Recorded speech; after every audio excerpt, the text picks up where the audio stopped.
vivir.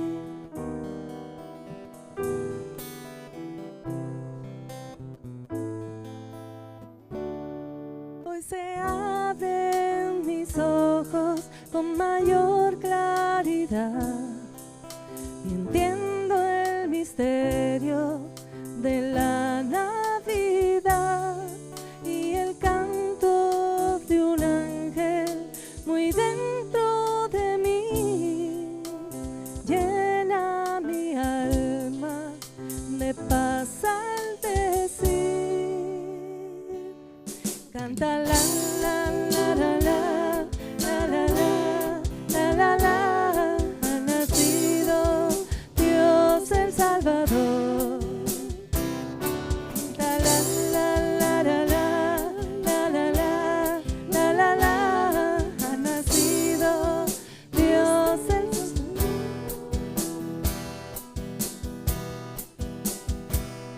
Y la luz de ese ángel me cubre de amor y llena de gozo a mi corazón.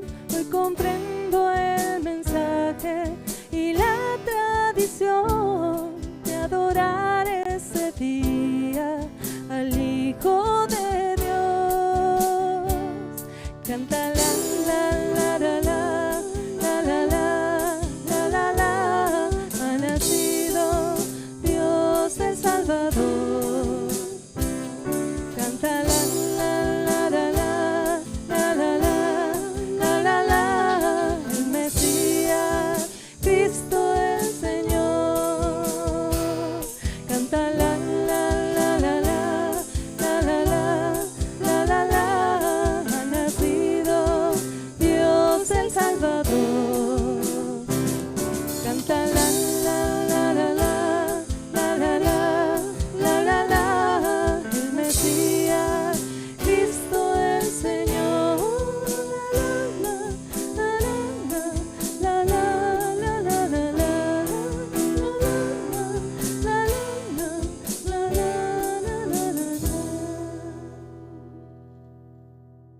Buenas tardes, hermanos, tengan todos, sean bienvenidos. Hoy es el segundo domingo de Adviento, como ya ven, tenemos 2 velitas encendidas y ya pronto se acerca el día de anunciar la venida del nacimiento de nuestro Señor Jesús.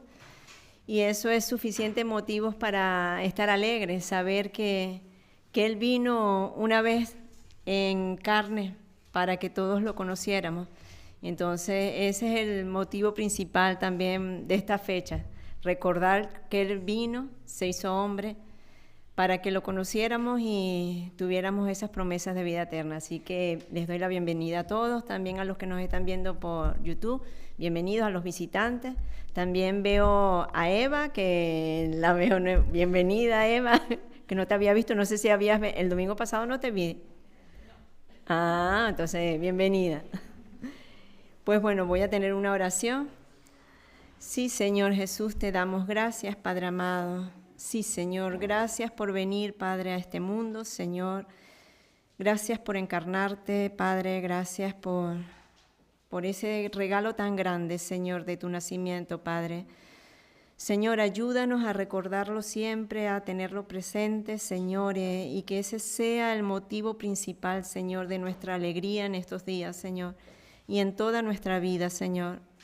Te ruego, Padre, que ahora en esta tarde, Señor, que se ha preparado, Señor, este culto para ti, te pido que tú dirijas todo lo que se vaya a hacer, Señor, y que pongas en nuestros corazones la disposición de escuchar el mensaje con atención y entender, Señor, lo que tú quieres para nosotros, Señor. Te pido que bendigas, Señor, la alabanza, el mensaje, Señor, y todo lo que hagamos, Señor, que es para ti, Padre, para darte gloria a ti, Señor Jesús.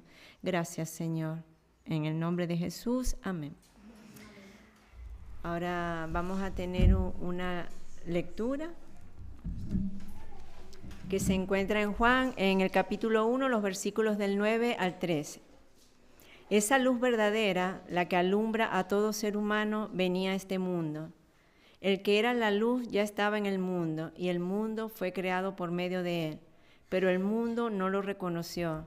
Vino a lo que era suyo, pero los suyos no lo recibieron. Mas a cuantos lo recibieron, a los que creen en su nombre, les dio el derecho de ser hijos de Dios. Estos no nacieron de la sangre, ni por deseos naturales, ni por voluntad humana, sino que nacen de Dios. Amén. Ahora vamos a tener el tiempo de alabanza, lo va a llevar Susana. Y como siempre digo, el que quiera alabar al Señor sentado, de pie, alábelo, pero alabemos al Señor de todo corazón y con una actitud de gratitud, porque tenemos que estar agradecidos que una vez más podemos reunirnos hoy para darle gloria a nuestro Señor. Así que alabémosle con un corazón agradecido. De alegría, y hemos estado hablando de luz. Y esas son todas las características que definen el fruto, dos de ellas, del Espíritu Santo de Dios. Estamos preparando unas tarjetitas que queremos repartir a lo largo de todo este mes, tanto en residencias como en la caseta del voluntariado, en el hospital, donde se tercie, para los que ayudan, que dice así: Navidad no es algo, Navidad es alguien. Yo celebro a Jesús, Navidad es Jesús. Lo repito, Navidad no es algo, Navidad es alguien, Navidad es Jesús. Y luego pone, yo celebro a Jesús. Y queremos que la gente se acuerde de lo que significa Navidad. Jesús es el centro y el corazón de la Navidad. Como pone Isaías 9:6, dice, porque nos ha nacido un niño, se nos ha concedido un hijo. La soberanía reposará sobre sus hombros y se le darán estos nombres: Consejero admirable, Dios fuerte, Padre eterno y Príncipe de paz. Y eso es todo lo que queremos cantar en esta tarde.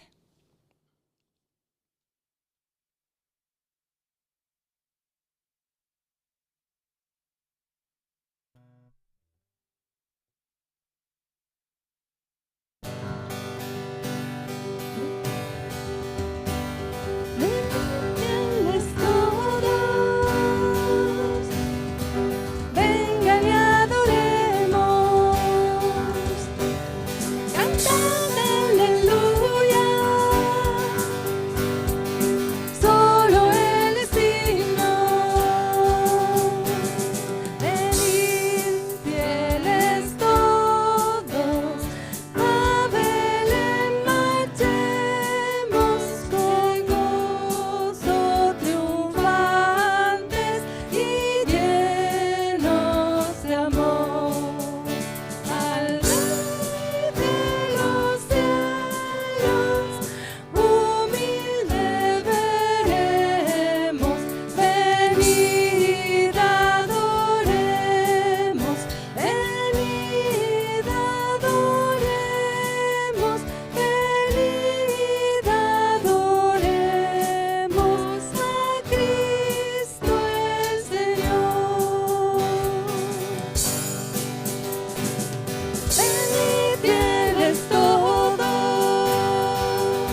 Señor, gracias, porque tú eres Rey de paz, porque tú eres Rey de luz, porque tú eres Rey de salvación. Queremos reflejar en nuestras vidas, en nuestro cuerpo, en nuestras miradas, en nuestra boca, en nuestra sonrisa, en nuestro movimiento, en todo, Señor, que tú eres Rey y Señor de nuestras vidas, para demostrar y reflejar tu luz, Señor, tu amor y tu paz, en el nombre de Jesús. Amén.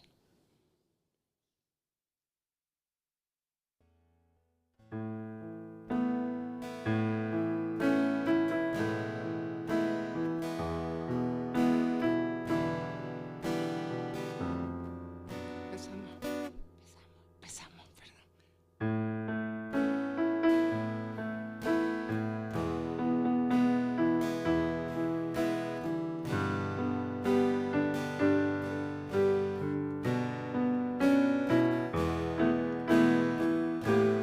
Rey de paz, admirable Dios, glorioso es, Hijo de Dios, poderoso Dios, Rey y Señor, eterno Dios, por los siglos de los siglos te alabamos, Dios te alabamos, la creación te exalta, no hay nadie como tú, te exaltamos, Dios te exaltamos, mi Cristo te alabamos hoy.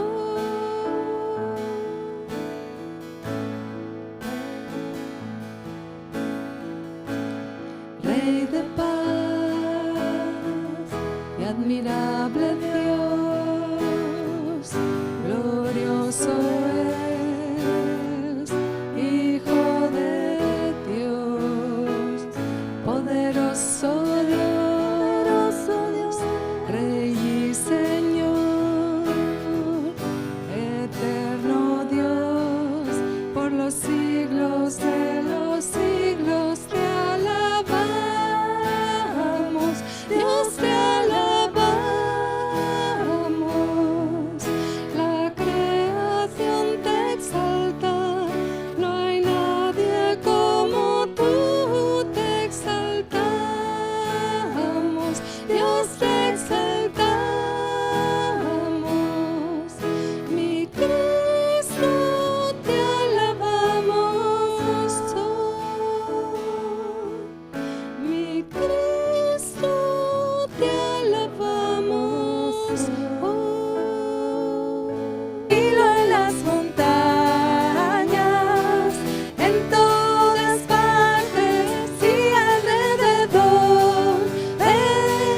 Hilo en las montañas, que Cristo el Rey nació.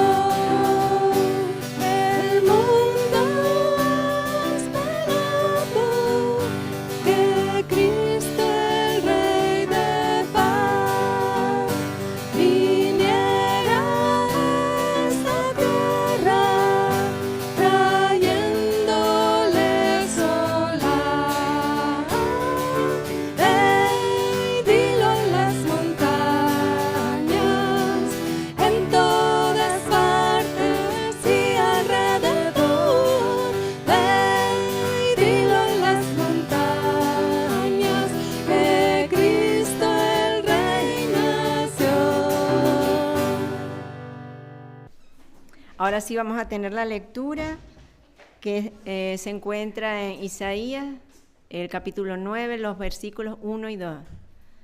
Mas no habrá siempre oscuridad para la que está ahora en angustia, tal como la aflicción que le vino en el tiempo que livianamente tocaron la primera vez la tierra de Zabulón y la tierra de Neftalí. Pues al fin llenará de gloria el camino del mar, de aquel lado del Jordán, en Galilea de los gentiles. El pueblo que andaba en tinieblas vio gran luz. Los que moraban en tierra de sombra de muerte, luz resplandeció sobre ellos. Amén. Ahora voy a tener una oración por nuestro hermano Pedro Ángel, que va a llevar el mensaje de hoy. Señor, gracias nuevamente, Padre, porque deberíamos estar constantemente, Señor, dándote gracias, Padre, porque todavía no nos damos cuenta, Señor, del enorme privilegio que tenemos, Señor, de poder recibir, Señor, tu palabra, tu mensaje, Padre. Gracias, Señor, gracias, Padre. Ayúdanos, Señor, a valorarlo, Señor, te lo suplico, ayúdanos, Padre. Señor, yo ruego ahora, Señor, por mi hermano Pedro, que va a llevar el mensaje, Señor. Ayúdanos a entender lo que tú has puesto en su corazón para hablarnos, Señor, y que seamos agradecidos también, Señor, contigo, Padre. Ayúdanos a entender, Señor, y estar atentos a este mensaje de hoy, Señor. Gracias, Señor Jesús. Amén. Ahora sí pasa nuestro hermano.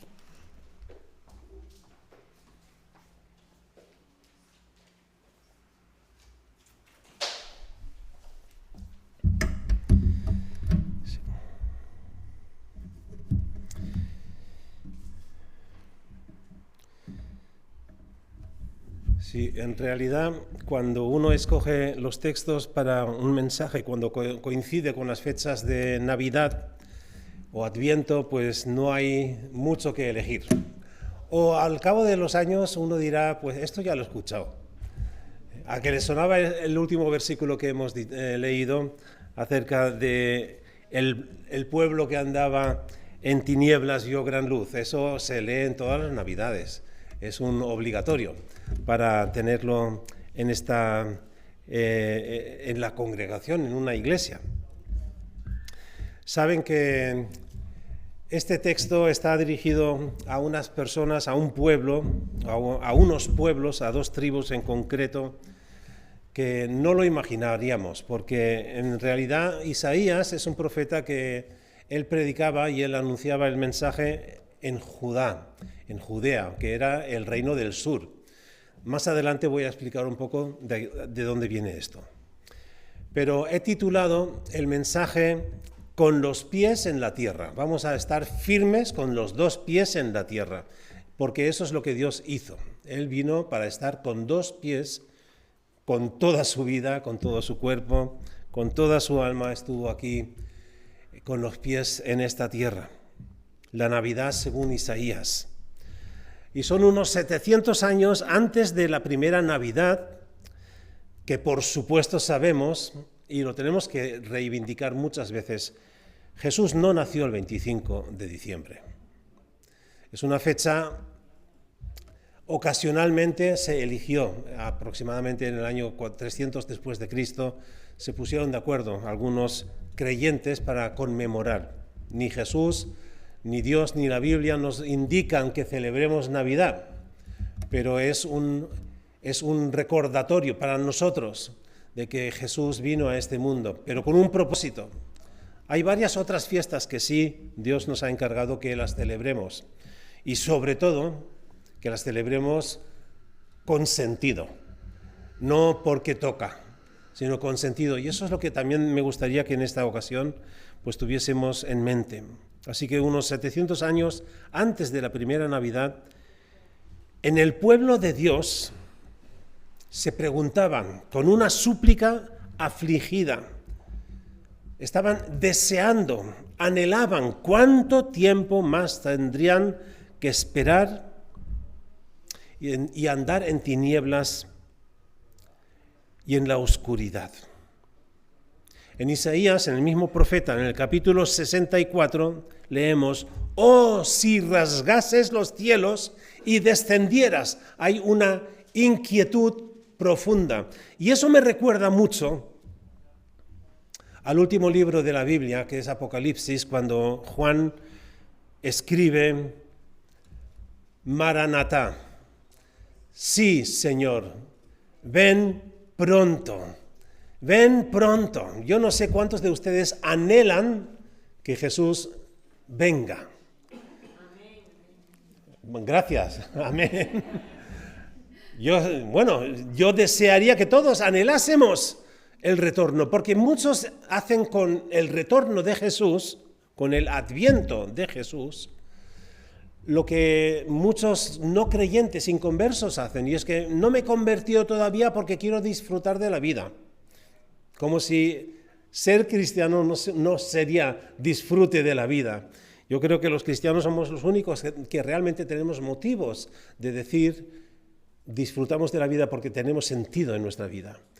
Sabemos el origen y nuestro destino para nuestra vida. Leamos nuevamente en Isaías 9, versículos 1 y 2. Mas no habrá siempre oscuridad para la que está ahora en angustia, tal como la aflicción que le vino en el tiempo que livianamente tocaron la primera vez a la tierra de Zabulón y a la tierra de Neftalí, pues al fin llenará de gloria el camino del mar de aquel lado del Jordán, en Galilea de los gentiles. El pueblo que andaba en tinieblas vio gran luz, y los que moraban en tierra de sombra de muerte, luz resplandeció sobre ellos.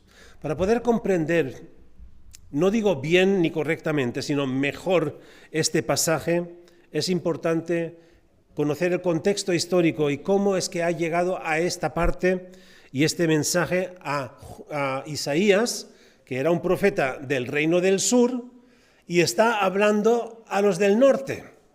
Eso es como si, a ver, ¿cómo decirlo? Si un pastor de una iglesia le habla a otra iglesia que está en otro país, que es posible. Pero Dios le dio palabra a Isaías e Isaías obedece. Bien, pues para comprender bien este contexto voy a empezar con Génesis. No se escandalicen, va a ser rápido. Dios eligió a Abraham para ser patriarca de una nación especial. Abraham, por su parte, fue padre de Isaac y padre de Jacob. Jacob, que a lo largo de su vida recibió un cambio de nombre. Dios le dio el nombre Israel. Jacob primero se llamaba el estafador o el usurpador, es el significado del nombre Jacob, y le dio el nombre Israel porque había batallado con Dios, había luchado con Dios. Y Jacob o Israel tuvo 12 hijos, 12 tribus.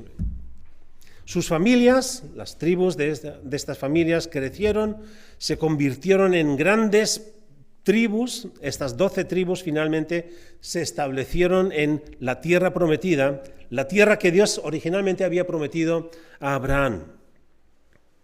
Benjamín y Judá, a lo largo de ese proceso de establecerse los reinados, se quedaron en el sur, alrededor de Jerusalén, y las otras 10 tribus, Dan, Gad, Rubén, Simeón, Neftalí, Manasés, Efraín, Zebulón e Isaacar y Aser, se establecieron en el norte y en el este del río de Jordán. Todos estuvieron unidos durante muchos años, pero después de la muerte del rey Salomón, se produjo una ruptura en este país, en esta nación, en este reino de Israel. Las 10 tribus del norte se separaron de las 2 del sur. Las tribus del norte se constituyeron como lo que después se conoció como el reino de Israel, y las del sur formaron el reino de Judá.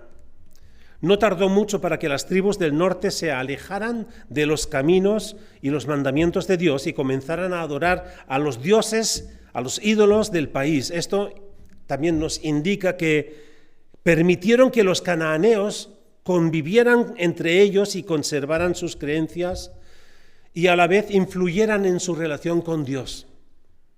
Esto también es un símil para lo que sucede con nosotros, con nuestras vidas, en cuanto no hacemos un borrón, un corte con nuestra antigua vida y nos separamos y la apartamos y la dejamos atrás. Si permitimos que esa vieja vida nos siga, va a influir en nosotros y nos va a largo plazo a apartar o va a influenciar negativamente nuestra relación con Dios. Eso es una enseñanza aquí secundaria, que no estaba previsto que lo dijera, pero lo digo. No tardó mucho que se enfrentaron estos dos reinos también. Los del norte, es decir, las 10 tribus, se separaron también con el argumento de que ¿por qué tenemos que nosotros ir a Jerusalén a adorar allí? Nosotros podemos adorar a Dios en cualquier colina, bajo cualquier árbol frondoso. Y eso me suena mucho a lo que mucha gente, contemporáneos, y puede que también incluso nosotros aquí, los que estamos aquí reunidos y los que están observando en YouTube, piensen, yo puedo adorar a Dios en mi casa, a mi manera, cuando me parezca, de mi forma. Bueno, esto también tiene un debate cuando Jesús tiene un encuentro con una mujer samaritana, en el pozo de Jacob precisamente, y ella le pregunta, vosotros los judíos decís que hay que adorar en Jerusalén, nosotros los samaritanos decimos que podemos adorar aquí en cualquier lugar donde hay un árbol frondoso, en una colina, y ahí levantamos un altar y adoramos. Y Jesús le dice, vosotros adoráis lo que no sabéis. O sea, lo dice directamente, así que el que piensa que puede adorar en cualquier lugar, que realmente, bueno, pueden adorarlo, pero Jesús dice, hacéis algo que no conocéis, no sabéis. Nosotros los judíos adoramos en Jerusalén porque la salvación viene de ahí. Y llegará el momento en el que los verdaderos adoradores adorarán a Dios en espíritu y en verdad. Mientras tanto lo haremos pues figurativamente, adoramos como según nos parezca, pero tenemos que adorar a Dios en espíritu y en verdad. Mientras no lo hagamos en espíritu y en verdad, estamos figurando algo, estamos fingiendo algún culto. Entonces ténganlo muy en cuenta. Las tribus del norte entonces se enfrentaron con los judíos del sur. Se enfrentaron también con guerras, porque los del norte se aliaron, buscaron alianzas con los reinos de Siria. Hoy día el país Siria está en nuestras mentes por todo lo que está sucediendo allí, con una guerra civil que ha durado y está durando más de 13 años. Y bueno, ahora parece ser que todo se viene abajo. Pues ellos se aliaron con Siria y para ir contra Judá. No nos podemos imaginar el temor que sentían los del sur, el reino de Judá, y por eso también fue el motivo por el que Dios levantó a un profeta como Isaías. Isaías tiene una envergadura de su actividad, de su mensaje, de su ministerio muy amplio. Empezó a hablar con los reyes que eran buenos a los ojos de Dios.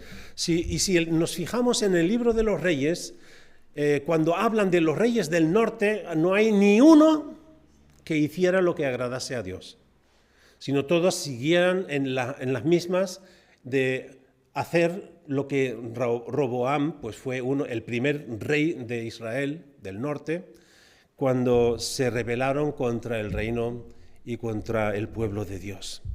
Pues Isaías, cuando él se levanta y es el llamado para ser ministro y profeta entre los judíos, entre el reino de Judá, él tiene que consolar y dar esperanza. Él pronuncia juicio también sobre los reinos del norte, los asirios y los otros también, Edom, y todos los reinos colindantes que amenazaban al reino de Judá. No es de sorprender que esto sucediera, porque las 10 tribus fueron disueltas, fueron deshechas, mucho antes que Judá, que el reino del sur, porque ellos se rebelaron contra Dios, pecaron contra Dios, y el pecado consistía en que le habían abandonado. Entonces Dios les abandonó Y la forma de los reinos anteriores para proceder cuando habían ganado una batalla contra otro reino, lo disolvían. En el caso de Judá, el reino del sur, los judíos fueron deportados a Babilonia, pero ahí guardaron su identidad. Se les permitió adorar. Bueno, lucharon por eso. Lucharon por adorar a Dios como ellos conocían de los mandamientos de la Escritura de Dios. Ahora, los de Israel, los del norte, al no tener esa relación, ese vínculo y ese vínculo firme con Dios, al haberlo soltado y al verlo contaminado con la relación con las otras religiones del lugar, no tenían esa firmeza. Ellos fueron disueltos.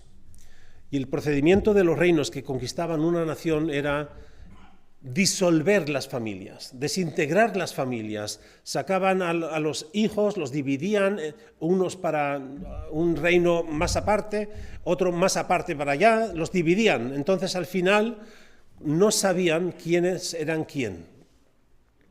Ese es el origen también por el que los judíos y los samaritanos no tenían buen hablar los unos de los otros. Por eso, porque los judíos se enorgullecían de haber guardado su identidad, mientras que los samaritanos eran pues un aglomerado de naciones, no podían justificar su identidad o su origen como parte del pueblo de Dios. Vivían en el lugar, pero no podían justificar que eran parte del pueblo de Dios, de alguna de las tribus. Por eso se habla de estas 10 tribus perdidas. Las 10 tribus perdidas que posiblemente hoy, si se hiciese pues un test de ADN, podrían comprobar si hay algún vínculo con Jacob o con Israel. Pero en realidad las tribus que hoy se sabe que existen y que están en Israel, en la nación actual, son los judíos, los levitas y los benjaminitas. Son los que conservaron. Parte de Efraín se unió al reino del sur. Por eso también ahí tenemos parte de esas tribus que se conservan. Pero de Gad, de Dan, de Rubén, de Simeón, Neftalí, Manasés, Zabulón, Isaacar y Aser, no sabemos dónde han ido a parar. Y precisamente, y esto es lo curioso, el versículo 1 y 2 del capítulo 9 que hemos leído no está dirigido a los judíos, no está dirigido a Israel porque está disuelto, está dirigido a 2 de estas tribus, a Neftalí y a Zebulón. Y ahí es donde tenemos que, de alguna manera, concluir. A esta parte, precisamente, de Israel pronuncia Isaías estas palabras de parte del Señor. Y repito, a la que está en tinieblas, inquietud, y a la que está en desesperación. Ese es el resumen del título o el comienzo de esta frase. Si bien se trata de una historia real, también describe lo que ha sucedido con la raza humana desde el principio de la creación. Dios nos creó para que viviésemos en una relación, en un vínculo estrecho con Él, pero nos hemos alejado de Él, sirviendo, creyendo en otros dioses, conduciéndonos a una profunda inquietud y oscuridad. Y en esa oscuridad y a esa tiniebla de este mundo, Dios está pronunciando las palabras de esperanza. En el capítulo anterior, el último versículo, dice en Isaías 8:22, observamos una imagen de esta situación. Mirarán a la tierra y he aquí tribulación, oscuridad y angustia, y serán arrojados a densas tinieblas. Ese es el juicio que se pronuncia sobre estos 2 pueblos. La palabra tribulación habla de profunda aflicción y molestia. A veces nosotros hablamos como muy a lo ligero de una tribulación. Tribulación, pues es que esto es una tribulación, me está tentando esto, me está preocupando esto. La tribulación allí era existencial en aquel entonces. No era simplemente pues una molestia, una duda que sufrían, sino era existencial porque el reino del norte fue desintegrado.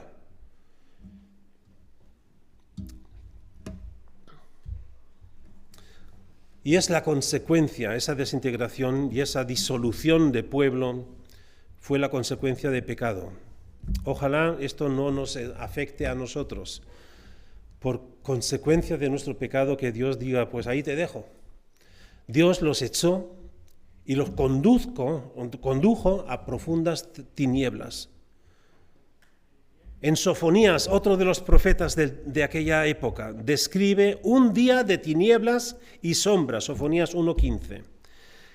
Un día de tinieblas y sombra, día de nubes y de densa oscuridad. O sea, es una redundancia que viene aquí para describir que, aunque quieran, es oscuro. El mensaje principal de Isaías 1 y 2 son 2 puntos. Jesús ilumina el camino para aquellos que viven en la oscuridad. Y eso a la vez también es esperanza. Es el mensaje de esperanza que queremos comunicar y proclamar aquí. Jesús es el que nos lleva de una gran tristeza a una alegría gloriosa. La parte 1 de este mensaje. Y la parte 2 será, Jesús nos lleva de una profunda oscuridad a la luz de la vida, porque Él es la luz. Así que lo primero que vamos a observar es, Jesús nos lleva de una gran tristeza a un gozo glorioso. En medio del dolor y la tristeza, Isaías anuncia un mensaje de gracia, de gloria, en el versículo 1. Mas no habrá siempre oscuridad. O sea, está ya, a pesar de que la descripción de la situación de aquel entonces era oscuridad, incertidumbre y es que desconocimiento total, el pueblo estaba siendo disuelto, oscuridad, tribulación. No habrá siempre oscuridad para la que ahora está en angustia, tal como la aflicción que vino en el tiempo que livianamente tocaron la primera vez a la tierra de Zabulón y de Neftalí. Quédense con estos 2 nombres de las tribus del norte, pues al fin llenará de gloria el camino del mar de aquel río del Jordán, en Galilea de los gentiles. Este versículo comienza con las palabras mas, pero, que introduce un contraste con la profunda desesperación de Isaías. Yo no sé si en el momento que hoy nos encontramos hay una desesperación en nuestras vidas. No sé si están realmente angustiados por lo que está sucediendo en su entorno, en su vida, en nuestro país, en este mundo. Si hay, a veces lo que hacemos es más bien reducir nuestra sensibilidad para que no nos afecte tanto el mal que está habiendo en este mundo. Pero si nos fijamos, si abrimos los ojos, y los profetas en el Antiguo Testamento solían decir, mira, observa, pon tus ojos en esto, fíjate. No dice, mira a otro lado, cierra los ojos, no te enteres. Todo lo contrario, observa lo que está pasando. Y aunque las tinieblas sean tan profundas de que no ves ni la mano delante de la cara. Zabulón, vamos a ver el mapa de Israel en aquel entonces y nos vamos a fijar. ¿Lo tienes, Dorle? Pues si lo pones, bien. Pues bien, aquí tenemos las tribus que estaban divididas, y aquí vemos, por ejemplo, Simeón, que estaba rodeado por Judá, que es la tribu, y Benjamín. En Jerusalén, la capital, Jerusalén, se encuentra en Benjamín, pero era este aglomerado de tribus, todas y parte de Efraín, como ya dije antes. Y en el norte, ahí lo vemos en un color como, ¿qué colores son, Dorle? Amarillo. No, Zabulón, está Manasés y encima está rojo, Isaacar, Zabulón y Neftalí, naranja. Ahí está el lago, el mar de Galilea. Pues esas dos tribus, Neftalí y Zabulón, es la zona la que después conoceríamos como Galilea. Y les suena ese lugar, ¿no? Es un territorio en el que Jesús pasó no solamente su infancia, también se creció hasta los 30 años, lo que entendemos. Se encuentra en un lugar estratégico y además expuesto. Al estar tan al norte, si venía algún enemigo, eran los primeros en caer. Y así fue, de los primeros que cayeron cuando los asirios conquistaron a Israel, el reino de Israel. Si bien esta tribu o estas tribus lucharon valientemente varias batallas en la conquista de la tierra prometida, como en los tiempos de los jueces también se mezcló con los cananeos y decayó en idolatría e inmoralidad. Y sobre todo inmoralidad espiritual, porque al no rendirle culto a su Dios, al Dios que les había sacado de Egipto, ellos empezaron a adorar a los dioses del lugar de Canaán. Fueron ellos que le dieron la espalda a Dios. Y ahora podríamos preguntarnos qué fácil nos dejamos desviar por las religiones de moda, o cuando nos dicen, y el tiempo en el que vivimos nos invita y nos incita a ser más permisivos, más tolerantes.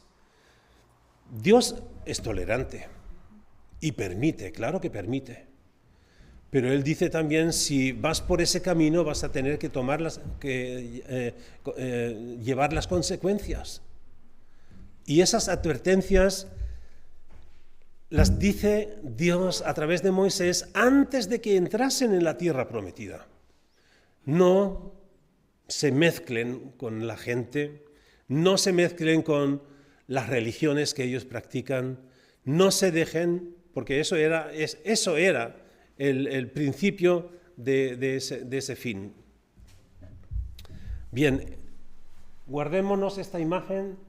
Zabulón y Neftalí son la que después conoceríamos y se nos queda en la memoria como Galilea. Durante muchos años, este pueblo, o estos dos pueblos, estas tribus, este lugar, solo conoció la oscuridad, la desesperación debido al pecado. Dios, mediante los profetas, les advirtió repetidamente que se arrepintieran, pero como lo rechazaron, Dios permitió que los asirios los atacaran y los deportaran. Debido a que estas tribus estaban ahí expuestas, fueron también las primeras en caer. En medio de este caos, Isaías pronuncia un mensaje de esperanza y de sanación para el futuro, no en ese momento.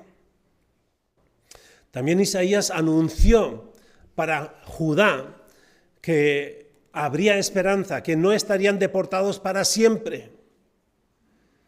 Siempre que un profeta pronuncia juicio sobre un pueblo, sobre una persona, también está implícita también la esperanza que Dios va a restaurar. Si Dios nos castiga y nos deja en nuestro castigo, no tiene sentido, porque Dios cuando castiga es para corregir. Cuando interviene en nuestras vidas es para corregir, para que cambiemos nuestro pensar y nuestro hacer. Y eso es lo que Dios hace también con estas dos zonas que después conoceríamos como Galilea. Cristo descendió. Recuerden que hemos leído que había un sentir, un clamor de Dios abre el cielo y desciende. Y Dios lo hace. Tuvieron que esperar el mundo, el ser humano tuvo que esperar, pero Dios lo hizo y Cristo descendió a nuestro caos. Él puso los pies sobre nuestra tierra. Las tinieblas se hacen más evidentes cuando llega la luz.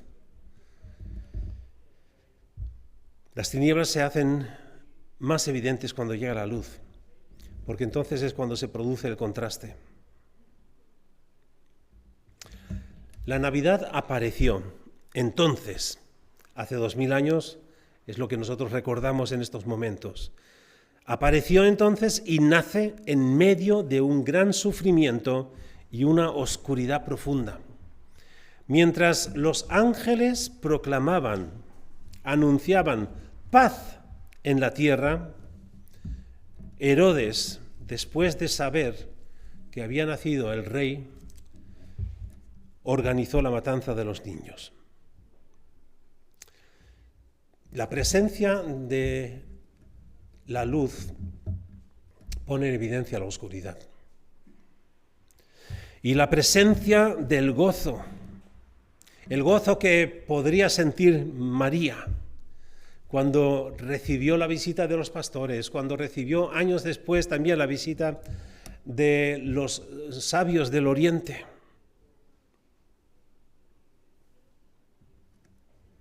Sentiría gozo y se maravillaba. Y dice Lucas, dice en el Evangelio que María movía estas palabras en su corazón. Esto es una manera de decir de lo memorizó. Se lo guardó. Se lo guardó. Mientras ella se gozaba de su bebé, de su hijo, las madres de estos otros hijos de la matanza de Herodes clamaron de duelo. Jesús ilumina el camino de quienes viven en la oscuridad. Los que viven en la luz están en la luz, pero Él vino a dar luz a los que están en la oscuridad. Isaías lo dice así, para esta zona, esta región de Neftalí y de Zabulón, anunciando que vendría luz donde había desesperación y oscuridad. Y la única perspectiva que tenían eran ser desintegrados como nación. El segundo punto que vamos a ver es que Jesús nos lleva de la oscuridad profunda a la luz de la vida. En el versículo 2 está hablando en el modo pasado. El pueblo que andaba en tinieblas cuando, y recordemos que estaba hablando a Neftalí y a Zabulón, andaba porque ya no lo hacen, porque ya ha dejado de ser un pueblo. El pueblo que andaba en tinieblas vio una gran luz, una luz que consiste en el anuncio de ese Mesías que debería de venir. Los que habitaban en tierra de oscuridad, la luz resplandeció sobre ellos. La idea detrás de andar en tinieblas es alguien que tambalea. Cuando andas en tinieblas, ¿qué puedes hacer? Pues estás tanteando, estás como si no tienes linterna. Y aquí se supone que no habían linternas en aquel entonces. Y si tenían antorchas, posiblemente les ayudaría algo, pero incluso teniendo una antorcha, teniendo tú una linterna, en una oscuridad tremenda, también tropiezas. No hay seguridad en los pasos, estás tambaleando. La oscuridad no es el lugar más apropiado para avanzar, para progresar. Y esto es también, por eso digo, esta es la idea que está detrás aquí. Andar en tinieblas es tambalear, ir tropezando. En Proverbios 4:19 leemos: el camino de los impíos es como una densa oscuridad, no saben en qué tropiezan. Y eso es lo que nos pasa cuando vamos en una cueva, aquí del volcán, por ejemplo, y aunque tengamos una luz, hemos ido, por ejemplo, a la excursión de Marcos y Cordero, son unos túneles, el túnel más largo de más de 400 metros, y vas caminando ahí, y aunque tengas una linterna, Vas iluminando arriba, pero no ves lo que hay abajo. Es que esa oscuridad absorbe la luz, es como un agujero negro. Es que absorbe la luz. En la oscuridad no sabes en lo que has tropezado. En la vida espiritual, en el mundo, no nos damos cuenta de lo que produce la lejanía de Dios. Vamos tambaleando, este mundo va tambaleando y no se da cuenta de que está tropezando consigo mismo. En Jeremías 23, versículo 12, muestra los peligros de caminar en la oscuridad. Por tanto, dice Jeremías, su camino será para ellos como senderos resbaladizos en la oscuridad, en los cuales serán empujados y caerán, porque yo traeré sobre ellos el desastre en el año de su castigo, dice el Señor. En la oscuridad.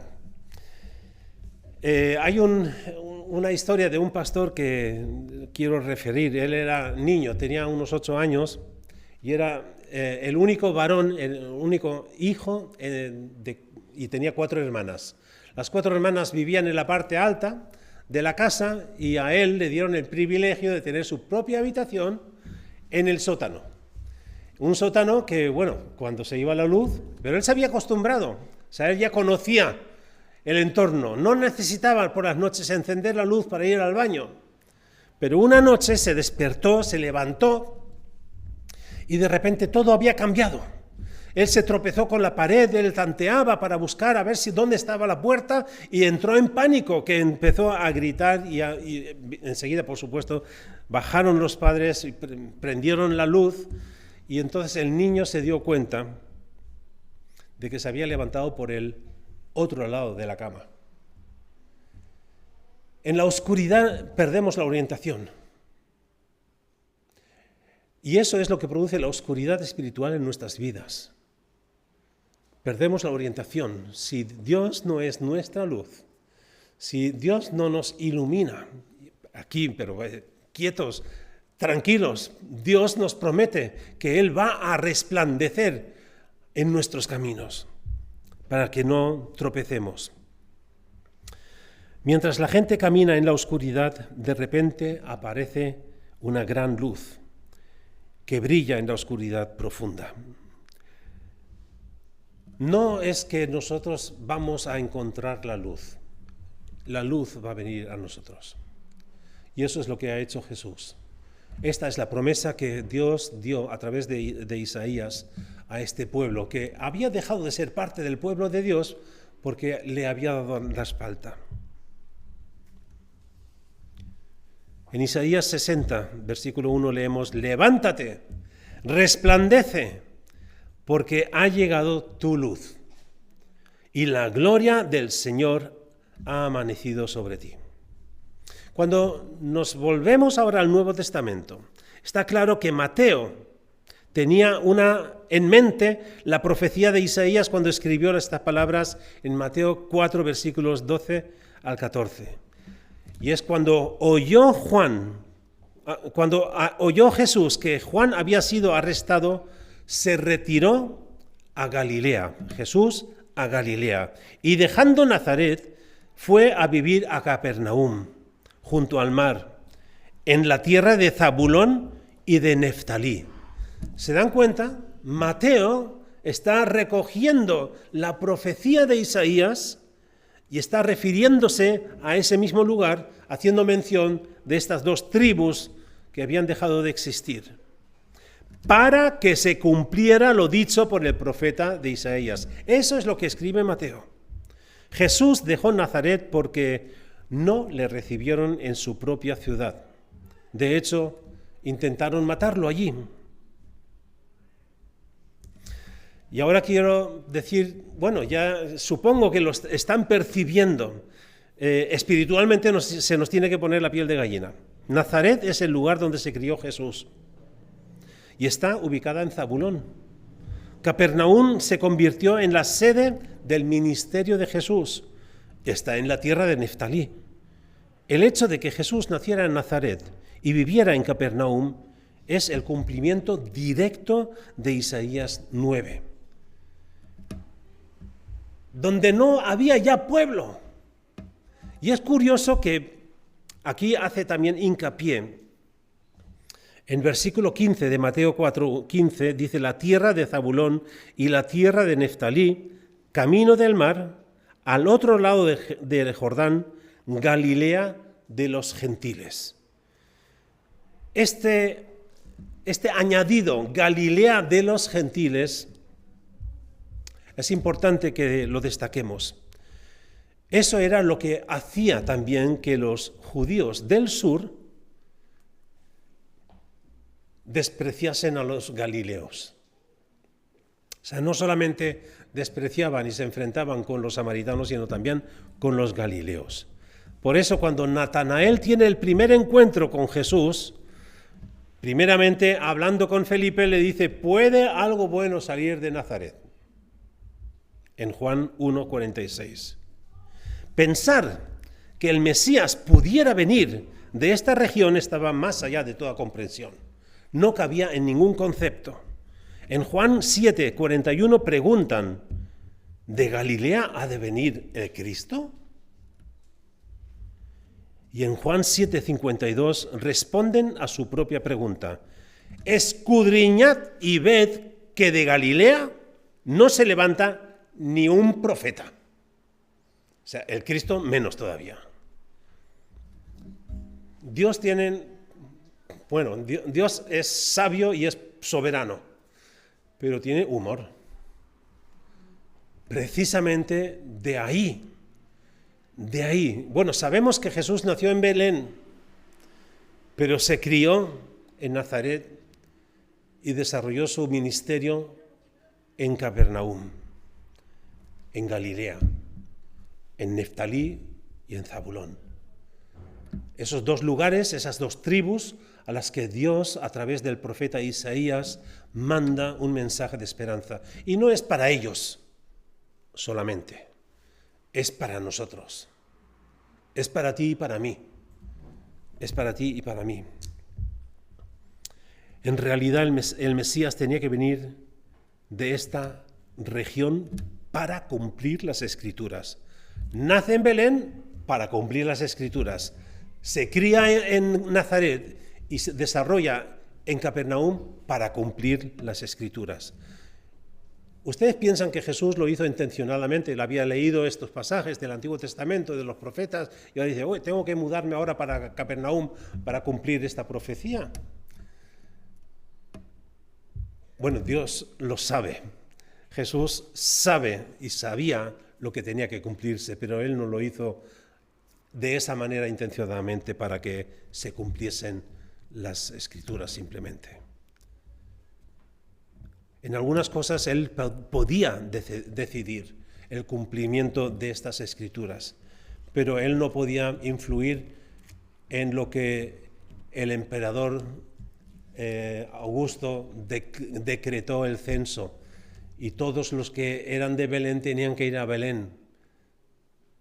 Y él decretó que José y María tenían que ir a Belén para hacerse registro en el censo. Y Jesús no pudo influir en eso. Y la manera en que murió y en la que los gentiles le atravesaron, él no pudo influir en eso. Pero hubo cosas que sí podrían haber influido. Sin embargo, se cumplió la promesa y el anuncio que Dios había dado a través del profeta. Y Mateo 4:16 aplica el Isaías 9 directamente a Jesucristo. Y dice así, en Mateo 4:16: el pueblo que habitaba en tinieblas vio gran luz, y a los que moraban en región de sombra de muerte les resplandeció luz. Directamente lo aplica a Jesús. En Isaías 9:2, el pueblo andaba en tinieblas, y aquí también vemos una progresión. Podemos atravesar un lugar, pero lo fatal es cuando nos permanecemos ahí. También el Salmo 1 nos indica eso: bienaventurado el que no anda con pecadores, y después el que se sienta con los pecadores, y la progresión más, pues el que se convierte en uno de ellos. porque podemos estar en este mundo, en la oscuridad, y es necesario que atravesemos esa oscuridad. Pero lo que no podemos es acostumbrarnos y a sentarnos en ella y a habitar en ella. La oscuridad no es el lugar de los hijos de Dios. La oscuridad no es el lugar que Dios ha determinado para su pueblo, sino la luz. La oscuridad en la Biblia es a menudo un símbolo también de juicio divino. Recuerden que una de las plagas de las 10 plagas en Egipto fue la oscuridad, que duró 3 días. Y esa oscuridad era tan densa que dice textualmente que se podía palpar. Yo no sé si ahora apagamos la luz, si podemos decir palpamos la oscuridad. Para un invidente, un ciego, que no tiene capacidad de percibir ninguna luz, siempre oscuridad. Pero la oscuridad de la que habla aquí es palpable. La maldad, el pecado y el juicio son palpables. Yo no sé ustedes, pero habrán vivido alguna experiencia en la que entran en una casa y dicen aquí hay algo raro, aquí hay que salir. Se siente, se percibe la maldad o el pecado o la presencia del mal. La oscuridad se puede palpar cuando afecta también nuestra relación con Dios. Y lo curioso también es que hubo 3 días de oscuridad en esa plaga, antes de que se sacrificara el primer cordero pascual, pero hubo 3 horas de oscuridad profunda antes de que el Cordero de Dios muriera por todos los pecados del mundo. Hay una similitud, una paralela. La 9ª plaga de la oscuridad precedió la muerte de los primogénitos y la oscuridad profunda precedió a la muerte del Hijo unigénito de Dios. En Marcos leemos, cuando llegó la hora 6ª hubo tinieblas sobre toda la tierra hasta la hora 9ª. Desde el mediodía, la 6ª hora es el mediodía, hasta las 3 de la tarde se volvió completamente oscuro. Era como si Dios, el Padre, pusiera la mano sobre el sol para impedir que alumbrase a su Hijo, porque estaba cargando con el pecado de toda la creación, de todo el mundo. Y veamos que en el nacimiento de Jesús, una estrella sobrenatural ascendió para iluminar el camino de los sabios del Oriente, para que en su muerte una oscuridad sobrenatural descendiera en medio del día. El anuncio del nacimiento fue una exhibición de resplandor de la medianoche, y la notificación de su muerte fue una profunda oscuridad a mediodía. Un contraste nuevamente.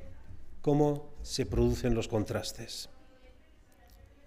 No te pierdas las buenas noticias aquí en este momento. La región de Galilea, que estuvo sumida en oscuridad y la muerte durante tanto tiempo, fue la primera en recibir el amanecer de la nueva luz. Dios cumplió la palabra anunciada por Isaías. ¿Has pasado de tambalear en la oscuridad a vivir en la oscuridad? ¿Te has acomodado en tu condición? ¿Te encanta morar en la oscuridad o desearías vivir en la luz? En Juan 3:19 dice, este es el juicio. La luz vino al mundo y los hombres amaron más las tinieblas que la luz, porque sus obras eran malas. ¿Amamos más las tinieblas porque nos identificamos más con ella? ¿O preferimos que la luz de Dios ilumine nuestra vida para convencernos, para cambiarnos y transformarnos y para guiarnos?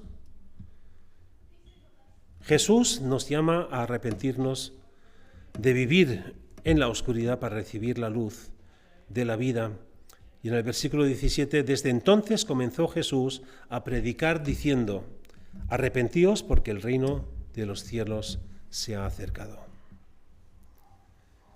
Oh Dios, si rasgaras hoy los cielos y descendieras. Dios ha descendido. Dios ha venido y está con sus dos pies en este mundo. Está con nosotros. Y eso es la Navidad. Desde la Navidad, que se anunció. En el capítulo 9 hay muchas, y Susana antes en el tiempo de alabanza hizo mención de otro pasaje más allá, acerca de la Virgen que concebiría y daría luz. Otra profecía que maravillosamente, es lo único que podemos decir, Dios anunció 600, 700 años antes de que sucediera, y se cumplen. Y usa también a estas dos tribus, Neftalí y Zabulón, para cumplir su promesa.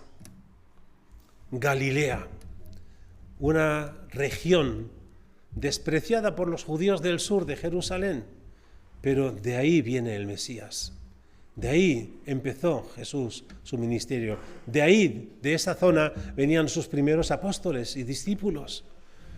Y eso es también algo que nos debe de consolar. De alguna manera decir, Dios escogió lo despreciado y empezó por lo bajo, lo humilde, lo pequeño, lo que nadie quería. Y Dios hace maravillas cuando nosotros optamos por decirle, sí, Señor, me arrepiento y quiero seguir en tus pasos. Está oscuro donde vives, y no me refiero a tu casa, si no hay luz eléctrica, sino tu vida espiritual. ¿Estás dando tumbos en la oscuridad? ¿Estás cansado de vivir en la sombra? Pues este es el momento para dejar atrás la oscuridad. Jesús dice en Juan 12, yo, la luz, he venido al mundo, para que todo el que cree en mí no permanezca en tinieblas. Oremos. Señor Jesús, te doy gracias porque esta palabra es para nosotros, los que estamos en oscuridad, en un mundo que te ha dado la espalda, en un mundo que niega, un mundo que prefiere hacer sus propios dioses o adorar a sus dioses en su forma y en su manera. Pero gracias, Señor, que tú has venido para dar luz a nuestras tinieblas y dividir esa oscuridad, abrirnos el paso, desvelarnos, Señor, lo que estaba escondido y sobre todo para darte a conocer a ti mismo. Te ruego, Señor Jesús, que estas palabras sirvan para que dejemos la oscuridad, porque tú, la luz, has venido a este mundo. Gracias. En el nombre de Cristo Jesús. Amén.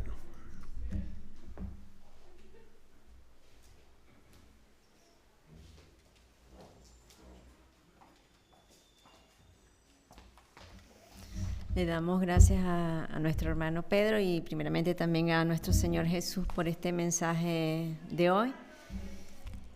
Y esperemos que todos aquí estemos en esa luz de nuestro Señor, aunque en nuestra vida haya momentos de tinieblas, tenemos esa esperanza de que el Señor nos ha prometido que si estamos en Él, esa luz resplandece en nosotros en esos momentos difíciles. Y ahora vamos a tener un tiempo de 10 minutos para orar. Y el que desee orar, los motivos de oración, no sé, Dorle los tiene. Los motivos de oración son seguir orando por los damnificados de la Dana en Valencia y también orar por las actividades que se están preparando ahora en Navidad, por las casetas del voluntariado también que van a estar el 14 de diciembre y también por el musical que va a hacer en la Plaza de los Llanos el 20 de diciembre. Y bueno, el que desee orar, esos son los motivos de oración. Y también la visita que están haciendo a las residencias, el coro de Navidad también, orar en general por las actividades que se van a hacer ya en el resto del mes de diciembre. Así que el que desee orar son 10 minutos y puede orar.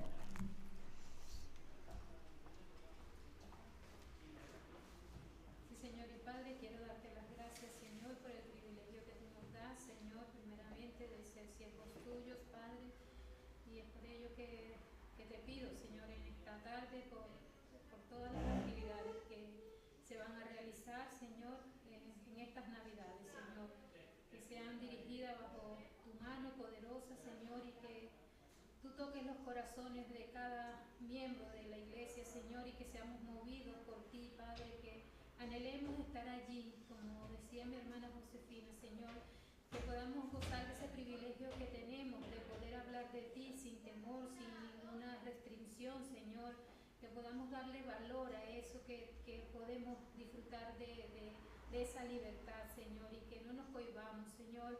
Quita todo miedo, toda vergüenza, todo aquello que impida que nosotros podamos llevar tu mensaje durante estas actividades, Señor. Sé que son varias actividades, pero que podamos tener ese tiempo, Señor, en diversas actividades, Señor, y que seas tú revelándote a aquellas personas que tú has preparado para oír este mensaje, Señor, en las residencias, los ancianos, Señor, en los lugares donde que hay escasez de tu palabra, Señor, que ellos puedan ser llenos de ti, de tu Espíritu Santo, dando tu sabiduría a las personas que se van a movilizar, Señor, a esta residencia y al hospital también, cuando toque ir al hospital donde están aquellos ancianos abandonados, Señor.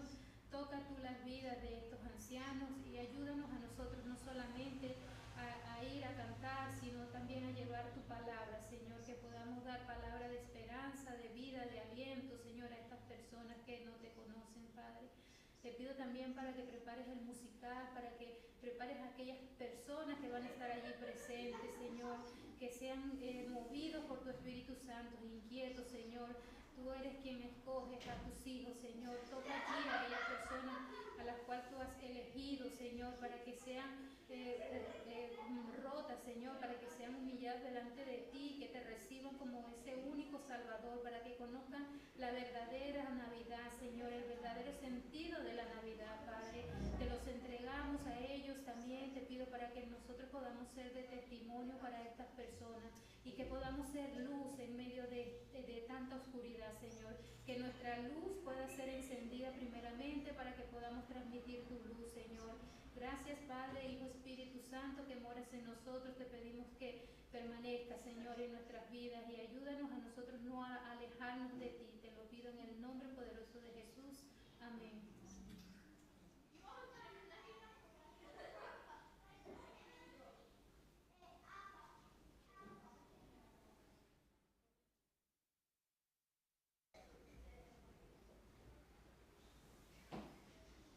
Sí, Señor, seguimos también orando, Padre, y pidiéndote, Señor, por todas esas personas que han sido afectadas, Señor, por la Dana en Valencia, Señor. Te rogamos, Señor, que tú los ayudes, Padre, que tú envíes, Señor, esa ayuda que estas personas necesitan, Señor. Pero sobre todo, Señor, envía tu palabra, Señor, a tantos que ahora están sufriendo, a tantos que no entienden por qué ellos han tenido que pasar por esto, Señor. A esas familias, Señor, que han perdido a sus familiares, Señor, te rogamos fortaleza, te rogamos que los consueles, Señor. Y a tu pueblo que está en medio de esa situación también, en medio de esas dificultades, tu iglesia, Señor, ayúdalos, Padre, y que ellos puedan también ser luz, Señor, en medio de tanto desastre, Señor. Te rogamos, Padre amado, lleva, Señor, tu palabra a esa gente, Señor. Ayúdalos, Señor, ayúdalos a que sepan que hay un Dios, Señor. Ayúdalos, Señor, a que reconozcan, Padre, que estamos en este mundo, Señor, pero no sabemos, Señor, cuándo vamos a partir de aquí, Señor. Pero lo importante es tener una comunión contigo, Señor, para que cuando ese momento llegue, Señor, podamos ir a ese lugar seguro que tú tienes para nosotros, Padre. Pero ayúdalos, Señor, que en este momento tus siervos, tus hijos estén llevando tu palabra, Señor. Y también ayuda a tus iglesias, a tu iglesia, Señor, que también se ha visto afectada, Señor. Provee, Señor, para que la obra en ese lugar siga avanzando, Señor. Y gracias, Señor, porque tú siempre eres bueno, Padre amado. Bendito sea tu santísimo nombre, Señor Jesús. Amén.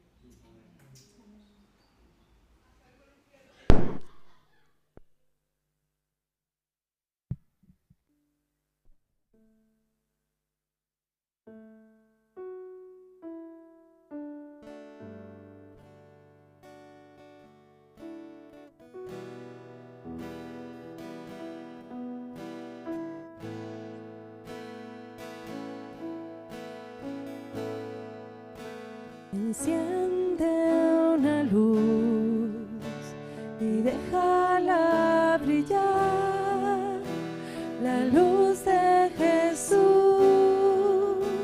que brilla en todo lugar. No la puedes esconder, no te puedes callar ante tal necesidad. Enciende una luz en la oscuridad.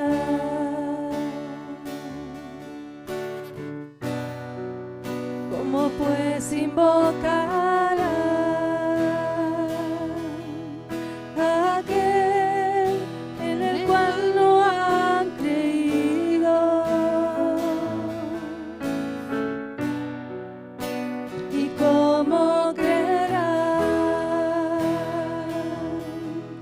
en aquel de quien no han oído?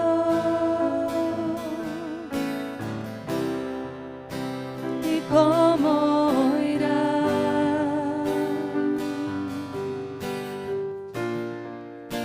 si nadie les predica?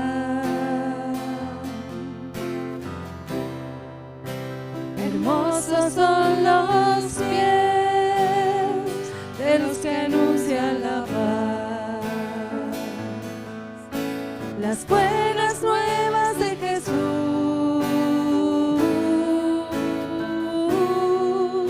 Enciende una luz y déjala brillar, la luz de Jesús